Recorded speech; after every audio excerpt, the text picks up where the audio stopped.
Hello, and welcome back to It's Our Time podcast. My name is Dalal, and I am your host, your sister, your cousin, your friend, or nobody at all. It is all good. All is welcome over here. I hope that you have had a beautiful weekend and a beautiful, productive week, and that you have been kind and gentle to your beautiful soul. I want to just jump right in and say that this week, this past Wednesday, I went to a Black History Month movie showcase, and there was a Q&A at the end of the film. My younger sister asked a question that has stayed with me since that moment because it's a question that's lived in me for a very, very long time. And the question was, how do we close the gap or the distance between Africans and African Americans? As you could tell, it's a question that requires and invites a larger conversation, a broader dialogue. But it is such a beautiful question to put out into the world and to put out to our spirit so that even from within, we could start investigating and looking at and having thoughts come up into our senses, into our reality about this question. How do we close the distance or bring closer the distance between Africans and African Americans? The first thing that came to my mind was to appreciate and honor the differences. I know I've mentioned this before. I am an African woman from Sudan, and I live in the United States, and I've lived here for 10 plus years. So I'm also an African American woman, and this has layers to it because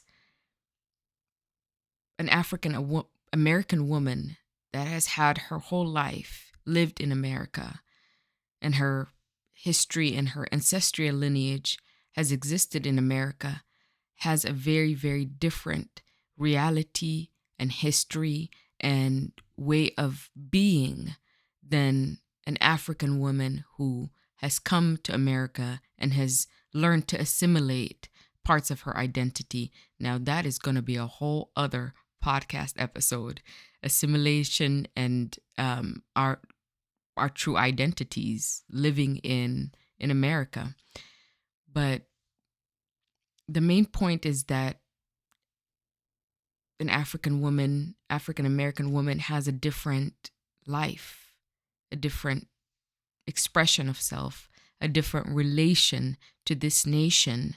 Her body, her mind, her spirit has a different relationship and dynamic to this country, to this nation, than I might have, though there might be similarities there because the grander I of this nation chooses to see us as a monolith rather than a diverse people and complex people. So the first thing to answer that question is honor our differences.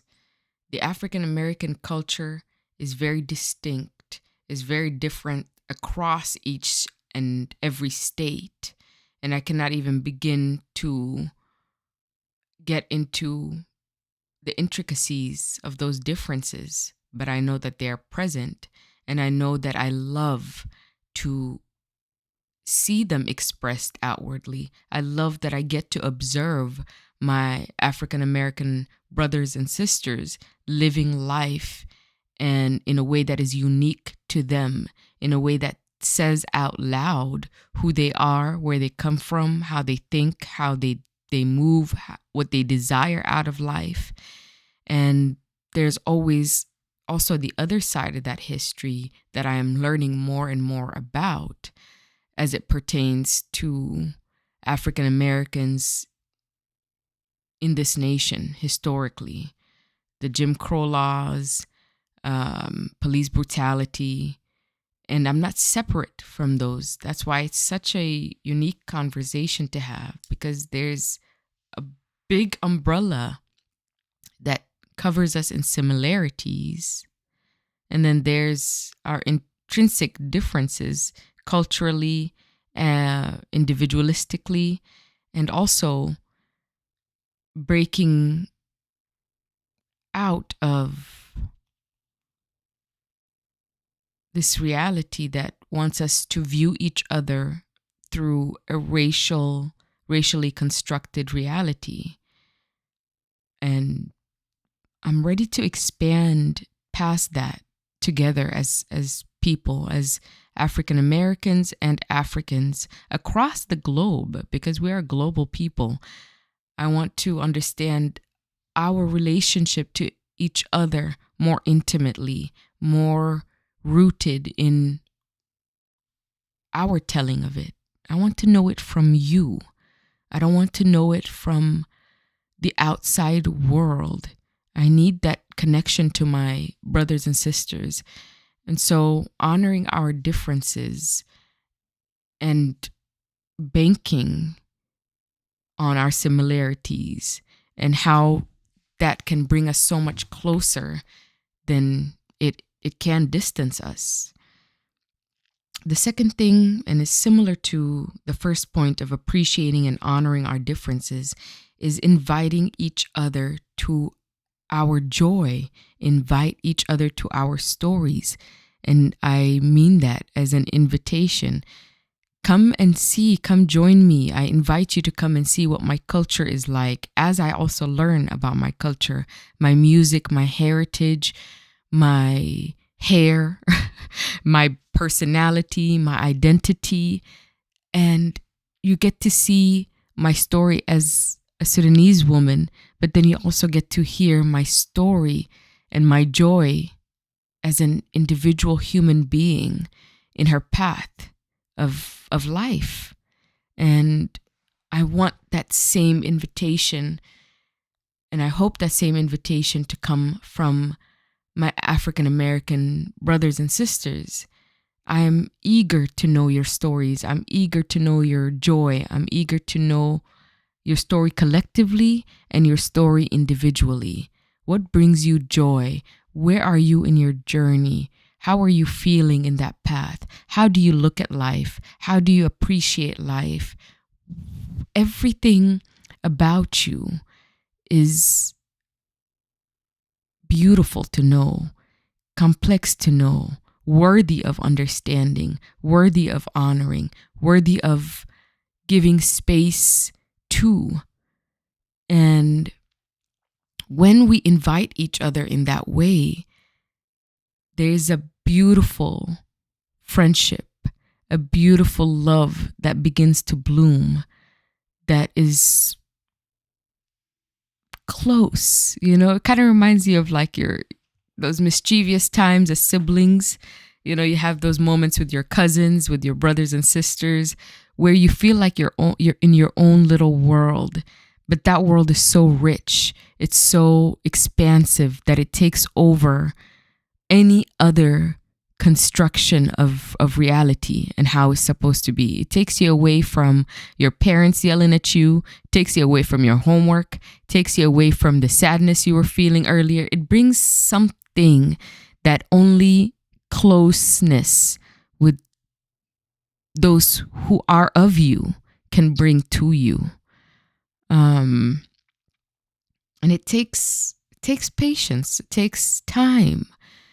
And the last point that came to my mind with this beautiful question, how do we bridge the distance between Africans and African Americans?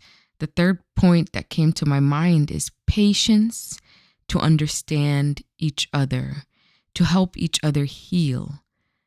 This world has thrown a lot at our consciousness. It's thrown a lot at our survival. It's thrown a lot about it onto our defining of who we are and how we're meant to move in this world. And my goodness, does that take patience and time to heal? It takes time to proclaim a new way of being that feels like you, where you see yourself in that outside of all of this bombardment. And the first thing to do is feel together. Feel together. Your pain, your story, your history, and your present reality that you are navigating. I feel that with you. It's really, really important for me to get that point across. When we feel for each other, we transcend a whole lot of that distance, because I'm no longer imagining what it must be like to be you. I am feeling what it is to be you. And if I don't see myself in that, if I don't grasp myself in that, then it's telling me that I am disconnected from my own self. It is not you. So connecting to myself and feeling and knowing who I am allows me to feel and to know who you are. And it opens up a whole new avenue of connectivity.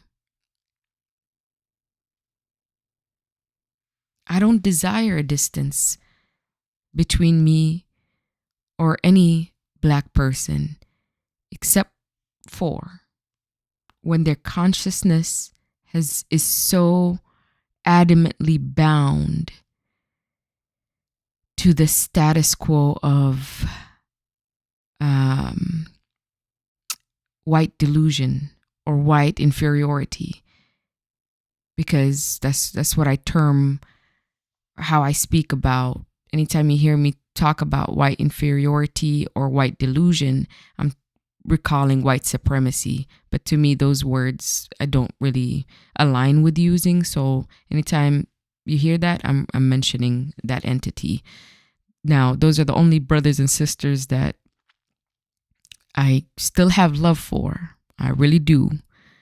But the energy that it will take for me to connect, to love, to heal, to grow with them is still present if there's ever a willingness on their side. As long as there's willingness, I'm always there. If there's no willingness, I divert my energy to my brothers and sisters that are on the same page of wanting to unite, to heal, to grow, and to redefine. So I would love to hear your thoughts about this topic. What comes up for you in your identity, and what comes up for you when you hear the question, how do we distance the bridge between Africans and African Americans, both in America and in the global world? Please jot down your comments in the comment section, and I look forward to expanding this conversation further. And as always, I hope that you take time to nurture yourself, to give a moment to really be present, just even for 30 seconds. Be present fully with who you are, and tell yourself how much you love you. And until next time, this is It's Our Time podcast with your host, Dalal. It's always a pleasure to have you here. Thank you for being present.